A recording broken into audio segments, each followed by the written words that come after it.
This video was by Can. Thank you.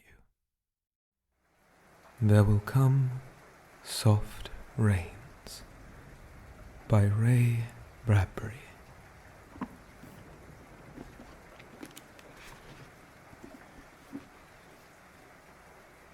In the living room, the voice clock sang. Tick-tock, 7 o'clock. Time to get up. Time to get up. 7 o'clock. As if it were afraid that nobody would. The morning house lay empty. The clock ticked on, repeating and repeating its sound into the emptiness. 7-9. Breakfast time. 7-9. In the kitchen, the breakfast stove gave a hissing sigh and ejected from its warm interior 8 pieces of perfectly brown toast, 8 eggs, sunny side up, 16 slices of bacon, 2 coffees, and 2 cool glasses of milk. Today is August 4th, 2026, and a second voice from the kitchen ceiling, in the city of Allendale, California. It repeated the date 3 times for memory's sake. Today is Mr. Featherstone's birthday. Today is the anniversary of Talia's marriage. Insurance is payable, as are the water, gas, and light bill. Somewhere in the walls, relays clicked. Memory tapes glided under electric eyes. 8-1, tick-tock. 8-1 o'clock. Off to school. Off to work. Run, run. 8-1. But no doors slammed. No carpets took the soft tread of rubber heels. It was raining outside. The weather box on the front door sang quietly. Rain, rain, go away. Umbrellas, raincoats for today. And the rain tapped on the empty house, echoing.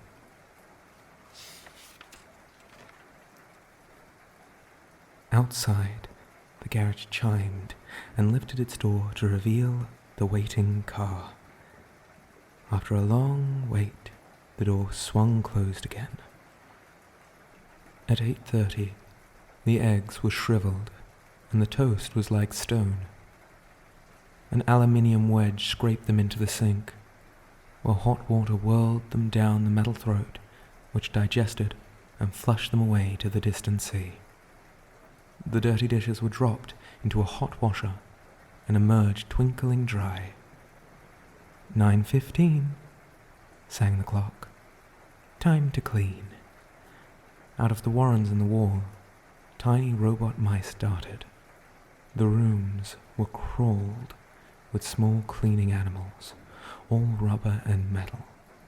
They thudded against chairs, whirled their mustached runners, kneaded the rug naps, sucked gently at hidden dust.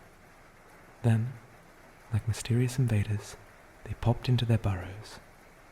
Their pink electric eyes faded. The house was clean. 10 o'clock. The sun came out from behind the rain. The house stood alone in a city of rubble and ash. It was the only one left standing. At night, the ruined city gave off a radioactive glow which could be seen for miles. 10:15. The garden sprinklers whirled up in golden fouts, filling the soft morning air with scatterings of brightness. The water pedaled down the window panes, running down the charred west side, where the house had been burned, evenly free from its white paint. The entire west face of the house was black, save for 5 places. Here, In the silhouettes of the paint was a man mowing the lawn. Here was a photograph. A woman bent down to pick flowers.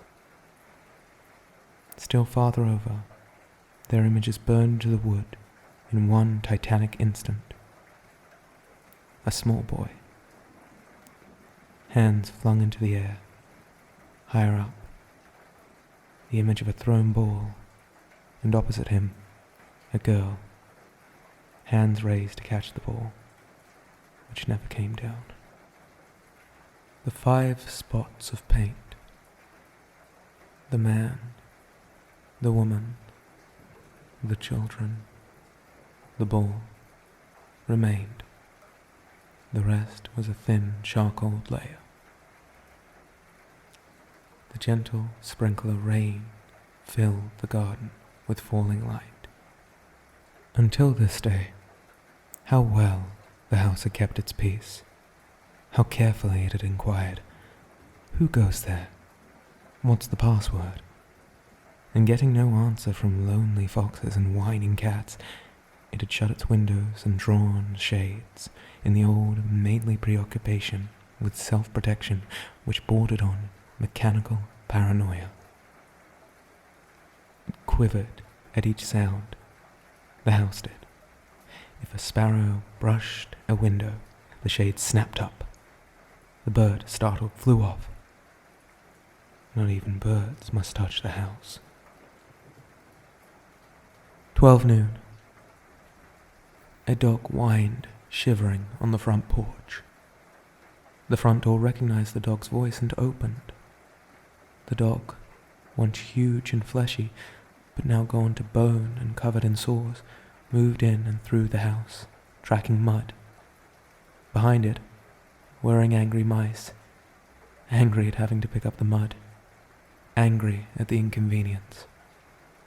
For not a leaf fragment blew under the door, but what the wall panel flipped open and the copper scrap rats flashed swiftly out. The offending dust, hair or paper, seized in miniature steel jaws, was raced back to the burrows. There, down tubes which fed into the cellar, it was dropped into the sighing vents of an incinerator, which sat like an evil Baal in the dark corner. The dog ran upstairs, hysterically yelping to each door, at last realizing, as the house realized, that there was only silence here. It sniffed the air and scratched the kitchen door. Behind the door, the stove was making pancakes, which filled the house with a rich, baked odor and the scent of maple syrup. The dog frothed at the mouth, lying at the door, sniffing. Its eyes turned to fire. It ran wildly in circles, biting at its tail, spun in a frenzy, and died. It lay in the parlor for an hour. 2 o'clock, sang a voice. Delicately sensing decay at last, the regiments of mice hummed out as softly as blown grey leaves in the electric wind. 2:15. The dog was gone. In the cellar, the incinerator glowed. Suddenly a whir of sparks leapt up the chimney. 2:35. Bridge tables sprouted from the patio walls. Playing cards fluttered onto pads in showers of pips. Martinis manifested onto the oaken bench with egg salad sandwiches. Music played. But the tables were silent, and the cards untouched. At 4 o'clock, the tables folded like great butterflies back through the panelled walls.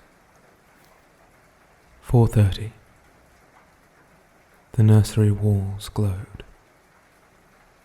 Animals took shape. Yellow giraffes, blue lions, pink antelopes, lilac panthers cavorting in crystal substance. The walls were glass. They looked out upon colour and fantasy. Hidden films clocked through well-oiled sprockets. and the walls lived. The nursery floor was woven to resemble a crisp cereal meadow. Over this ran aluminium roaches and iron crickets, and the still hot air butterflies, delicate red tissue, wandered amongst the sharp aroma of animal spores. There was a sound of a great matted yellow beehive within dark bellows, the lazy bumble of a purring lion, and there was a patter of an okapi feet and the murmur of fresh jungle rain, like other hooves falling upon the summer starched grass. Now the walls dissolved into the distant part of parched grass, mile on mile, and the warm endless sky. The animals drew away into thorn bracts and waterholes. It was the children's hour.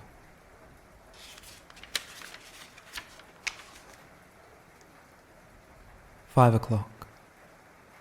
The bath filled with clear, hot water. 6, 7, 8 o'clock. The dinner dishes manipulated like magic tricks, and in the study, a click.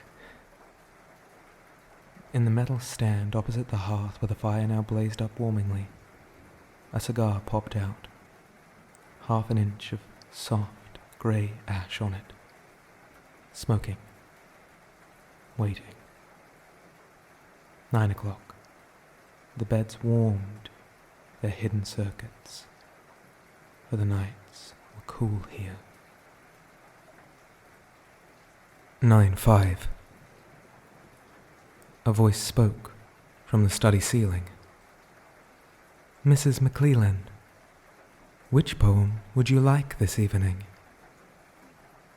The house was silent. The voice said at last, "Since you express no preference, I shall select a poem at random." Quiet music rose to back the voice. "Sarah Teasdale, as I recall, your favorite." "There will come soft rains, and the smell of the ground, and swallowing circles with their shimmering sound, and frogs in the pool singing at night, and wild plum trees in tremulous white. Robins will wear their feathery fire, whistling their whims on a low fence wire. And no one will know of the war, not one will care at last when it is done. Not one would mind, neither bird nor tree, if mankind perished utterly. And spring herself, when she woke at dawn, would scarcely know that we had gone." The fire burned on the stone hearth, and the cigar fell away into a mountain of quiet ash on its tray. The empty chairs faced each other between the silent walls, and the music played. At 10 o'clock, the house began to die. The wind blew. A falling tree bough crashed through the kitchen window. Cleaning solvent, bottled, shattered over the stove. The room was ablaze in an instant. "Fire!" screamed a voice. The house lights flashed. Water pump shot water from the ceiling, but the solvent spread on the linoleum, licking, eating under the kitchen door, while the voice took up a chorus. "Fire! Fire! Fire!"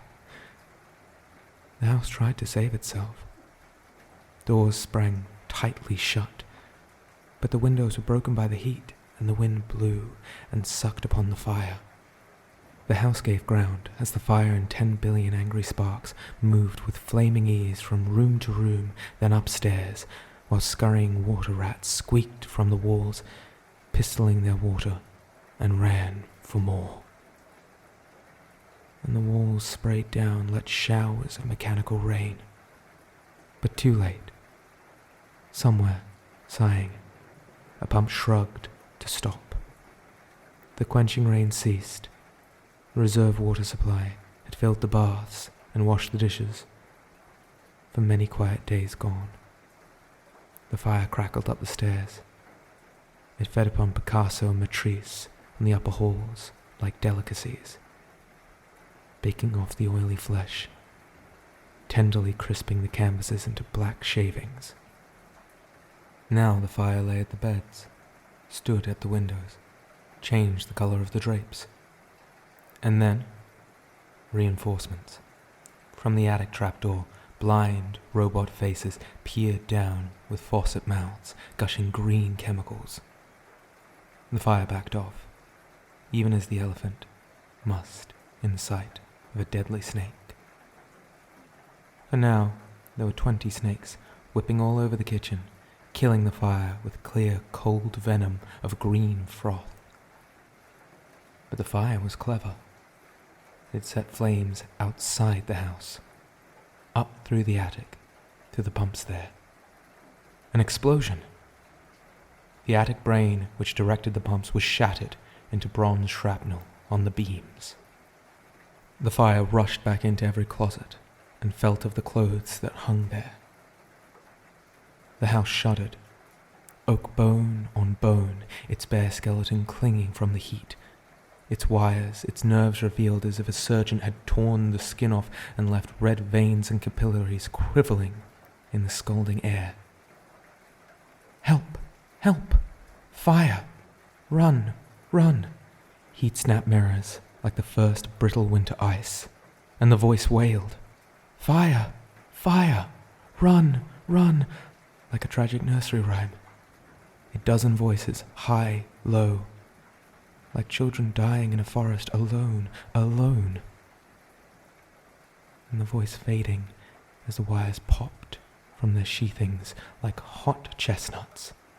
1, 2, 3, 4, 5. Voices died. In the nursery, the jungle burned. Blue lions roared.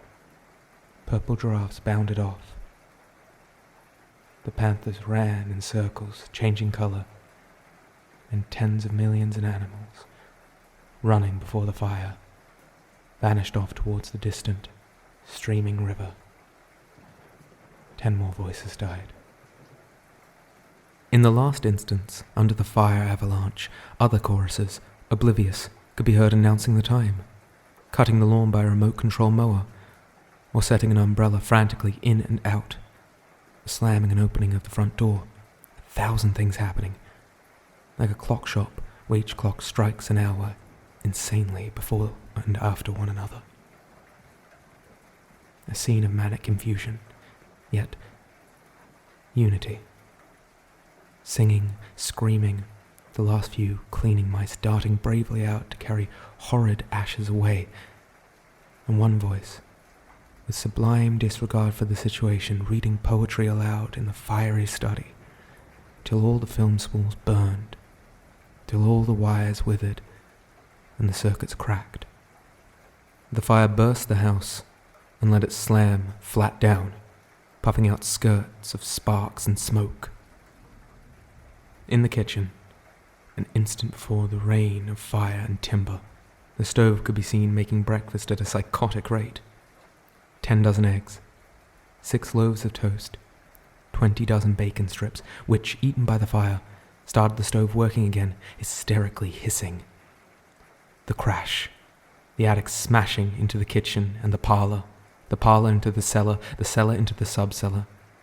Deep freeze, armchairs, film tape, circuits, beds, and all alike skeletons thrown in a clustered mound deep under.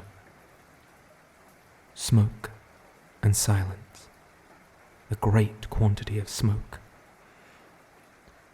Dawn showed faintly, in the east. Among the ruins, one wall stood alone. Within this wall, the last voice said over and over again, even as the sun rose to shine upon the heaped rubble and steam, "Today is August 5th, 2026. Today is August 5th, 2026. Today is August 5th, 2026.